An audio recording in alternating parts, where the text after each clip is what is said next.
ఇచ్చే రేటు చెప్పమ్మా.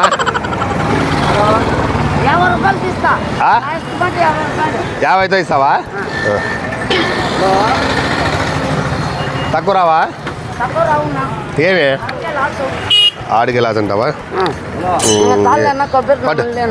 తినమ్మా. కలెక్టర్ ఆఫీస్ చూసినావా? కలెక్టర్ ఆఫీసు ఆడ ముందర పోతే గోరిల్లు ఉండే, ఆ గోరిల్లు కాడ 3 దావల కాడ పెట్టిండ్రి. ఏమ్మా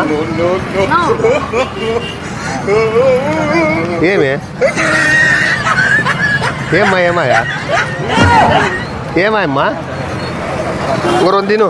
బాగా చేదు ఉందా? ఏమ్మా